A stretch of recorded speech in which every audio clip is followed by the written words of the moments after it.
Student, आज के lecture में हम लोग बात करने वाले हैं इको, जो कि साउंड चैप्टर से रिलेटेड है और पार्ट ए कर रहा हूँ। तो इको क्या है, इस पर हम लोग डिस्कस करते हैं। The sound heard after the reflection from the distant obstacle such as the cliff, hill side, wall of a building, edge of the forest, etc. After the original sound has ceased is called an echo. कह रहा है कि जब कोई ऐसा surface लेते हैं जहाँ पर साउंड जाता है और रिफ्लेक्ट होता है, स्ट्राइक करने के बाद रिफ्लेक्ट होता है। और कैसे रिफ्लेक्ट होता है, इसके पीछे भी लॉजिक बता रहा है कि ये ओरिजिनल साउंड है जो जा रही है, ये ओरिजिनल साउंड कंप्लीटली यहाँ पर क्या हो जाए, सीज्ड हो जाए, और सीज्ड होकर रिफ्लेक्ट हो, ऐसे रिफ्लेक्ट हो, तो अब जो हमको सुनाई पड़ेगा वो इको है। और याद रहे कि ओरिजिनल साउंड सीज हो रहा है और तब हमको ये सुनाई पड़ रहा है, तो ये इको है। इसका ये मतलब है कि साउंड केवल एक बार रिफ्लेक्ट हुआ है, मल्टीपल टाइम रिफ्लेक्शन नहीं हो रहा है। ये भी याद रहे कि साउंड एक बार जा रहा है, ओरिजिनल साउंड सीज हो रहा है, उसके बाद ओरिजिनल साउंड सीज होने के बाद ही हमको साउंड सुनाई पड़ रहा है, तो ये एक बार ही रिफ्लेक्शन हुआ है, तो इसलिए ये इको है। मल्टीपल टाइम अगर रिफ्लेक्शन होगा तो इको नहीं होगा, बल्कि वो रिवर्बरेशन होगा। ठीक है, तो इको क्या होता है कि किसी सोर्स से निकला हुआ वो साउंड जो कहीं एक जगह पर इंसिडेंट होता है किसी सरफेस पर, और वो ओरिजिनल साउंड सीज होता है और फिर हमको एक साउंड सुनाई पड़ता है जिसे हम इको बोलते हैं। इको का प्रोड्यूस कहाँ होता है, किस किस कंडीशन से प्रोड्यूस होता है, तो दो कंडीशन इसके होते हैं। एक है कि द ओरिजिनल और the direct sound which is heard almost instantaneously. कह रहा है ओरिजिनल साउंड जब प्रोड्यूस हुआ है और जब हमको इको सुनाई पड़ा है तो उसमें बहुत ज़्यादा टाइम का डिफरेंस नहीं होगा, वो इंस्टेंटेनियसली सारा काम होता है। और sound heard after the reflection, किसी हिल स्टेशन से, वाल से, एज से, क्लिफ से, कहीं से भी जो साउंड हमारा रिफ्लेक्ट हो रहा है, तो वो साउंड जहाँ पर प्रोड्यूस हुआ है और जहाँ पर रिफ्लेक्ट किया जा रहा है, उसमें क्या होगा कि ओरिजिनल साउंड जब पूरा का पूरा सीज हो जाएगा तो हमको कुछ देर बाद जो होगा एक साउंड सुनाई पड़ेगा, वही इको होगा। ठीक है, तो sound heard after the reflection from the वाल से साउंड जब रिफ्लेक्ट होगा तो जो साउंड सुनाई पड़ेगा which is heard a little later then, वो थोड़ी देर बाद सुनाई पड़ेगा और ओरिजिनल साउंड के सीज होने के बाद। और ये जो ओरिजिनल साउंड और सुनाई देने वाला साउंड है, इसके बीच में 0.1 सेकंड का डिफरेंस होता है। 0.1 सेकंड का क्या होता है, डिफरेंस होता है, ये भी याद रखना। तो we can hear two consecutive sound, कह रहा है कि दो सेम तरीके की साउंड लगातार हम सुनते हैं, एक तो जो निकलती है और एक जो रिफ्लेक्ट होकर आती है। तो ये साउंड हम सुनते हैं और वो लगभग 0.1 सेकंड के गैप पर सुनते हैं, या 1/10 सेकंड होता है। याद रखना 1/10 सेकंड जो है ना, ये परसिस्टेंस ऑफ सेंसेशन है। ये क्या है, 1/10 सेकंड परसिस्टेंस ऑफ सेंसेशन है, जो कि 0.1 सेकंड के इक्वल होता है। This value only for sound in air, कह रहा है ये केवल जो वैल्यू है ना 0.1 सेकंड, ये एयर के लिए ही है, ये केवल एयर के लिए ही है 0.1 सेकंड। ठीक है, अलग अलग मीडियम में ये वैल्यू अलग अलग भी हो जाती है।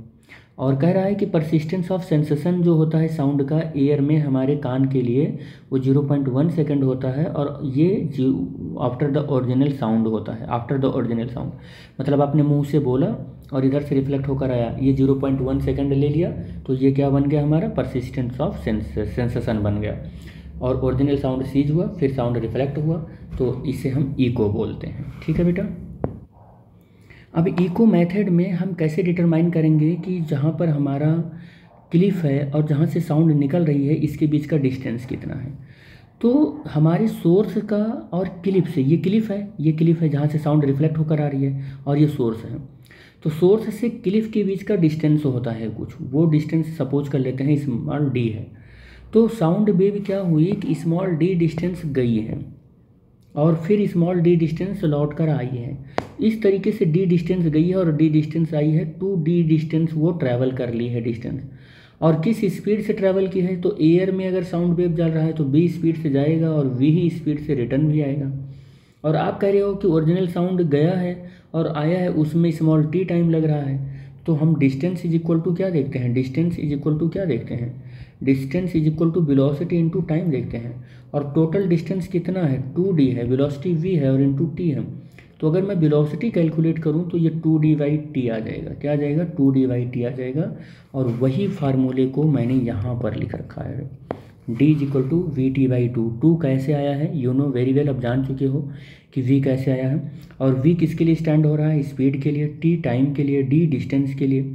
और अगर एयर में मैं ये देखूँ कि इको के लिए मिनिमम डिस्टेंस कितना होना चाहिए एयर में, तो हम जान रहे हैं कि एयर में जो साउंड की स्पीड होती है वो 340 होती है और टाइम जो होता है 0.1 होता है और ये बाई 2 है। इसको सॉल्व करोगे तो एयर में इको के लिए जो मिनिमम डिस्टेंस होती है वो 17 मीटर होती है। मैं आपको बता दूं ये 17 मीटर क्या है। जैसे ये क्लिफ है और आप यहाँ पर खड़े हैं, यहाँ से जब आप बोलते हैं तो ये साउंड यहाँ से आके रिफ्लेक्ट होगी। तो आप जहाँ से बोल रहे हैं और जहाँ से रिफ्लेक्ट हो रही है इसके बीच में मिनिमम डिस्टेंस 17 मीटर होना चाहिए। अगर इससे कम डिस्टेंस है तो वो साउंड इको नहीं प्रोड्यूस कर पाएगा, ये क्लिफ इको नहीं प्रोड्यूस हो पाएगा। मतलब 17 मीटर से ज़्यादा के डिस्टेंस पर ही इको प्रोड्यूस होने वाला है। समझ गए होंगे आप बात मेरी। एयर के अंदर ये 17 मीटर नेसेसरी चाहिए, तो चाहिए हमको इको के लिए। अब अगर हम देखते हैं कि किसी सोर्स पर आप ऐसे बोलते हो और मल्टीपल टाइम्स रिफ्लेक्स होता है, जैसे मान लो कहीं हिल स्टेशन या कहीं गए, आपने बोला कोई चीज़, आपने कुछ भी बोला और वही वर्ड 2 से 3 बार, आजकल तो नेताओं के भाषण में भी आप जब सुनते हैं ना तो ऐसा माइक लगाते हैं कि एक बार 4-5 बार सुनाई पड़ता है। तो जब 4-5 बार सुनाई पड़े यानी कि एक बार रिफ्लेक्शन नहीं हुआ, उसका मल्टीपल रिफ्लेक्शन हुआ, तो उसको इको नहीं बोलेंगे, तो उसको रिवर्बरेशन बोलेंगे। क्या बोलेंगे, उसको रिवर्बरेशन बोलेंगे। तो रिवर्बरेशन क्या होता है उसको भी हम लोग इसी लेक्चर में देख लेते हैं कि if there are the repeated reflection, कह रहा है कि अगर बहुत बार रिपीटेड रिफ्लेक्शन हो रहा है साउंड वेव का तो और लंबे समय तक हो रहा है तो हम इस इफेक्ट को हम रिवर्बरेशन बोलते हैं। अगर मल्टीपल टाइम रिफ्लेक्शन हुआ, एक ही बार आप बोले लेकिन वो कई बार सुनाई पड़ गया तो और लंबे समय तक सुनाई पड़ गया तो वो रिवर्बरेशन होता है। क्या होता है वो रिवर्बरेशन होता है। कह रहे हैं कि it can easily the experience by the high tomb like Taj Mahal. ये बहुत आसानी से हम लोग एक्सपीरियंस कर सकते हैं, जैसे कि ताजमहल हुआ, सिकंदरा का हुआ, ये सारी चीज़ों पर हम लोग रिवर्बरेशन देख सकते हैं। यूज ऑफ इको की अगर हम बात करें तो यूज ऑफ इको में हम 2 जगह पर यूज करते हैं, एक साउंड रेंजिंग में यूज करते हैं और इको डेप्थ साउंडिंग में यूज करते हैं। साउंड रेंजिंग एक सिस्टम होता है, ठीक है, जिसमें हम राडार लगाते हैं और राडार सिस्टम यूज करते हैं, ठीक है। तो by using the ultrasonic wave, तो याद रखना कि इको जहाँ पर हम यूज करते हैं वहाँ अल्ट्रासोनिक वेव यूज करते हैं और 2 सिस्टम से यूज करते हैं, साउंड रेंजिंग और इको डेप्थ साउंडिंग से। अल्ट्रासोनिक वेव ही क्यों यूज करते हैं यूज ऑफ इको में, इको जानने के लिए हम अल्ट्रासोनिक वेव ही क्यों यूज करते हैं। इसके लिए हमारे पास 2 प्रॉपर्टी होती है अल्ट्रासोनिक वेव में, इस वजह से हम इसको यूज करते हैं। और वो दोनों प्रॉपर्टी क्या होती है कि अल्ट्रासोनिक वेव की फ्रीक्वेंसी बहुत ही ज़्यादा होती है और दूसरा बहुत एनर्जेटिक वेव होता है। और ये एनर्जेटिक वेव होते हुए क्या होता है, आइडियोबल साउंड होती है, ठीक है। Energetic wave more energetic than audible sound इससे, समझ रहे हो ना, मैं ये कहना चाह रहा हूँ कि आइडियोबल साउंड की कंपैरिजन में बहुत ही ज़्यादा इसकी एनर्जी होती है। क्या होती है, बहुत ही ज़्यादा एनर्जी होती है अल्ट्रासोनिक वेव की। आइडियोबल साउंड की कंपैरिजन में बहुत ही ज़्यादा एनर्जी होती है अल्ट्रासोनिक वेव में, इसलिए भी इसको यूज करते हैं और फ्रीक्वेंसी भी इसकी बहुत हाई होती है, इसलिए भी यूज करते हैं। तो अब हम बात कर लेते हैं कि property of ultrasonic wave. Ultrasonic wave की क्या क्या प्रॉपर्टी होती हैं। तो पहली प्रॉपर्टी हम देखें तो this can travel undeviated through the long distance. ये लंबे डिस्टेंस तक चली जाती है बिना कहीं पर डेविएट हुए। ऐसे मान लो सोनिक वेव, साउंड वेव यहाँ तक जाएगी तो अल्ट्रासोनिक वेव जो होगी इसकी बहुत ज़्यादा टाइम चली जाएगी। मान लो ये 1 मीटर जा रही है तो ये 100 मीटर चली जाएगी, बहुत ज़्यादा लंबी दूरी चली जाती है। तो अल्ट्रासोनिक वेव बिना डेविएट हुए लंबी डिस्टेंस तक ट्रैवल कर लेती है, इसलिए भी हम इको सिस्टम में अल्ट्रासोनिक वेव यूज करते हैं। This can be confined to be the narrow beam. अच्छा, बहुत दूर तक जाने के बाद भी ये डेविएशन इसका इतना कम है, इतना कम इसका डेविएशन है कि ये बहुत लंबी डिस्टेंस चल जाती है, ऐसे जैसा कि एक नैरो बीम के तरीके चली जाती है। नेक्स्ट प्रॉपर्टी इसकी क्या है कि they are not easily absorb by the medium. Sound wave जो होती है इतनी स्लो स्पीड है इसकी, और सबसे बड़ी बात ये है कि ये कन्फाइंड नहीं है और ये डेविएट हो जाती है, इसलिए ये मीडियम के थ्रू एब्जॉर्ब्ड हो जाती है साउंड वेव। लेकिन जो अल्ट्रासोनिक वेव है ये कन्फाइंड बीम है और लंबे डिस्टेंस तक ट्रैवल कर लेती है, इसलिए मीडियम के पास ज़्यादा देर तक रुकती ही नहीं है। तो so medium is not absorbed this type of wave, यानी अल्ट्रासोनिक वेव को मीडियम एब्जॉर्ब नहीं कर पाता है बहुत आसानी से।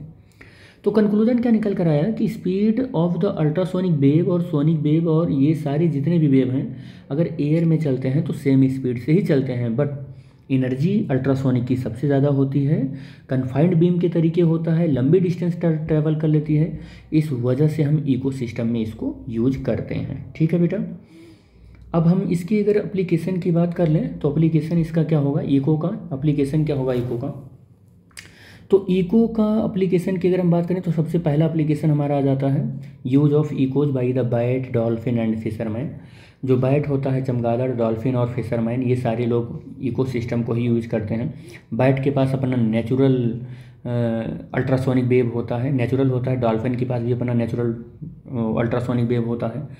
डॉग के पास भी अपना नेचुरल अल्ट्रासोनिक वेव होता है। लेकिन फिशरमैन के पास आर्टिफिशियल अल्ट्रासोनिक वेव होता है। ये अपना एक अल्ट्रासोनिक वेव का अपना एक सिस्टम लेकर जाता है, अपने बोट में, अपने नाव में लगा कर लेकर जाता है। बाकी ये जो तीनों एनिमल हैं इनके पास नेचुरल अल्ट्रासोनिक वेव्स होते हैं। और नेचुरल जो ये अल्ट्रासोनिक वेव होते हैं लगभग 100 किलो हर्ट्ज से ज़्यादा की फ्रीक्वेंसी की वेव होती है इनके पास, और जो कि आइडियबल साउंड से बहुत कहीं ज़्यादा अपर लिमिट की होती है। 20 kilo hertz, more than 20 kilo hertz the ultrasonic range की हम बात कर रहे हैं। ठीक है, तो हम नेक्स्ट पॉइंट पर बात करते हैं कि साउंड रेंजिंग सिस्टम क्या होती है। साउंड रेंजिंग सिस्टम क्या होता है, तो हम इसी को शार्ट में सोनार भी बोल देते हैं, इसी को शार्ट में सोनार भी बोल देते हैं, जिसका फुल फॉर्म आगे हम बताएंगे और सोनार पढ़ाएंगे भी आपको। तो बैट क्या करता है कि प्रोड्यूस करता है sound which has the ability to each back to them when it is hits an obstacles. This makes them understand where the obstacles is and help them to find their way by the avoiding that obstacles। क्या करता है bat जहाँ बैठा रहता है अपनी चारों ultrasonic waves को छोड़ता है, और वो अल्ट्रासोनिक वेव किसी इंसेक्ट या किसी भी चीज़ से लगकर रिटर्न होते हैं, रिटर्न होते हैं, और रिटर्न होकर फिर जब बैट के पास आते हैं वो अल्ट्रासोनिक वेव्स, तो उनकी वेवलेंथ कुछ इंक्रीज या डिक्रीज हो गई होती है, जिसको बैट डिटेक्ट करके पता कर लेता है कि जो इंसेक्ट है वो किस डायरेक्शन में बैठा है और कितनी दूरी पर है, और फिर उस अपने भोजन की ओर जाता है और खा पी कर वापस आ जाता है। तो इसी अल्ट्रासोनिक वेव को बैट यूज करता है। डॉल्फिन भी यही करता है कि वो डिटेक्ट करता है, क्या डिटेक्ट करता है, यही डिटेक्ट करता है कि हमारा शिकार किधर है और हमें खतरा किधर है, किधर नहीं है। वो भी यही सिस्टम यूज करता है। कौन सा सिस्टम यूज करता है, साउंड रेंजिंग सिस्टम यूज करता है। ठीक है, फिशरमैन के पास एक आर्टिफिशियल साउंड रेंजिंग सिस्टम होता है, उसके बोट में या एक सिस्टम लगा हुआ होता है जिससे वो डिटेक्ट करके अपने पता कर लेता है कि हमारी नाव किस ऑब्स्टेकल्स फेस या किसी रॉक या किस साइड में जा रही है, और इजीली डिटेक्ट करके वो पता लगा लेता है कि किस साइड में हमारी नाव जाए तो फिश ज़्यादा मिल सकती है। तो यही पूरा सिस्टम यूज़ करता रहता है वो। यूज ऑफ द इकोज की अगर हम बात करें तो इसका पूरा नाम हमने बताया था ना कि मैं आपको बताऊँगा। तो सोनार एक सिस्टम होता है जो फिशरमैन या बोट में या ऐसे सबमरीन में लगे हुए होते हैं, जो ये बताते हैं कि हमारी जो नाव है वो जिस डायरेक्शन में जा रही है, आगे कोई खतरा है कि नहीं है, ऑब्स्टेकल्स अगर मिलेगा तो किस शेप में मिलेगा, किस साइड में मिलेगा, कितनी गहराई पर मिलेगा, कितना दूर पर मिलेगा, और हमारी बोट अगर चल रही है तो समुद्र से कितनी ऊंचाई पर है, कितनी गहराई पर है। ये सारी चीज़ों को डिटेक्ट करता रहता है, और उस सिस्टम का नाम है साउंड नेविगेशन एंड रेंजिंग। ठीक है, और ये जो सिस्टम में लगाया जाता है ये किस पर्पज़ से लगाया जाता है, तो एनिमी की सबमरीन को डिटेक्ट करने के लिए, आइसबर्ग को डिटेक्ट करने के लिए, संकन शिप को डिटेक्ट करने के लिए इन सब सिस्टम को यूज किया जाता है। हम नेक्स्ट इको में अगर हम पढ़ेंगे तो एक नया सिस्टम है जो हम लोग राडार पढ़ते हैं। राडार याद रखना कि इलेक्ट्रोमैग्नेटिक रेडिएशन के लिए है, जो कि नॉन मैकेनिकल वेव के लिए है, और ये रेडियो वेव इसमें यूज होता है या माइक्रोवेव यूज होता है। और ये खासकर एनिमी को ये भी डिटेक्ट करता है, लेकिन ये एरोप्लेन वगैरह में लगते हैं। याद रखना, जो हवा में चलते हैं उसमें ये सिस्टम लगता है, जो पानी में चलते हैं उनमें राडार लगता है। उसमें क्या लगता है? राडार लगता है। राडार जो पानी में चलते हैं और हवा में जो चलते हैं उसमें, याद रखना, इलेक्ट्रोमैग्नेटिक वेव लगा तो रेडियो राडार हो गया, और मैकेनिकल वेव लगा तो वो क्या हो गया? सोनार हो गया। ठीक है बेटा। Use of echoes in the medical field. Medical field में आज बहुत सारी यूजेज हैं, जैसे imaging of the human organ. Human organ का इमेज लेना है तो वहाँ यूज़ करते हैं। और ह्यूमन ऑर्गन की ज़्यादातर या मोस्ट प्रोबेबल किस ऑर्गन का इमेज लेते हैं? लीवर का, गॉल ब्लैडर का, यूट्रस का, बॉम्ब का। और इस मेथड का जिसका इमेज लेते हैं, जो मेथड यूज़ करते हैं, उस टेक्नोलॉजी को क्या बोलते हैं? अल्ट्रासोनोग्राफी बोलते हैं। ठीक है, या बहुत से लोग सोनोग्राफी ही बोल देते हैं, या अल्ट्रासाउंड भी बोलते हैं बहुत से लोग। ठीक है। और कार्डियोग्राफी में भी यूज़ करते हैं इकोसिस्टम को, कार्डियोग्राफी में भी यूज़ करते हैं। इमेज ऑफ ह्यूमन हार्ट का इमेज लेने के लिए यूज़ करते हैं। तो आई होप आपको ये समझ में आया होगा। और क्या समझ में आया, क्या नहीं आया, अच्छा लगा या बुरा लगा, जो कुछ भी हो कमेंट बॉक्स में हमें कमेंट करें। चैनल को सब्सक्राइब कर सकते हैं और लाइक शेयर कर सकते हैं।